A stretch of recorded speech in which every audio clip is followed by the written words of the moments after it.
कह रहा है कि 4 बच्चों का भार क्रमशः 25 केजी, दूसरा 30 केजी, तीसरा 24 केजी और चौथा जो है वह 21 केजी है। बच्चों का औसत भार ज्ञात कीजिए।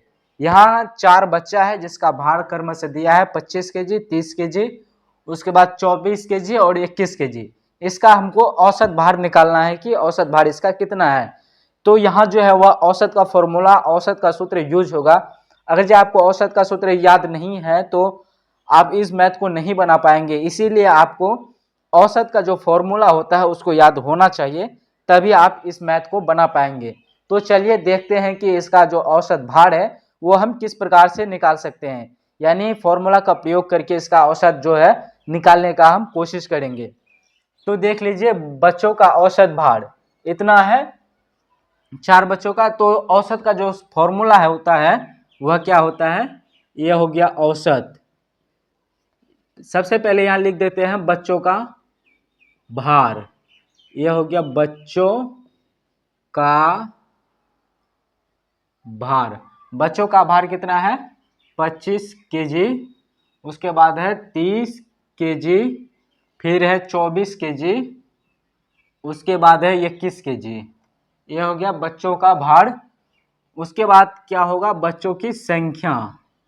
यह है बच्चों की संख्या बराबर कितना है, बच्चों की संख्या 4 है, 1 2 3 4, और यहाँ ऊपर में भी कहता है 4 बच्चा है। तो औसत किस प्रकार से निकालेंगे, तो औसत का फॉर्मूला हो जाएगा, ये हो जाएगा औसत।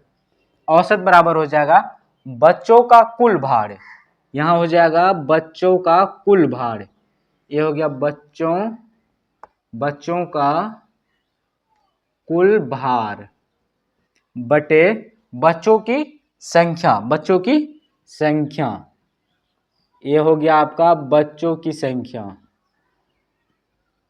बच्चों का कुल भार कितना है, तो हम यहाँ जोड़ देते हैं 25 KG plus 30 KG plus 24 KG plus 21 KG बटे में बच्चों की संख्या कितनी है, यानी 4 बच्चा है, तो यहाँ लिख देते हैं 4।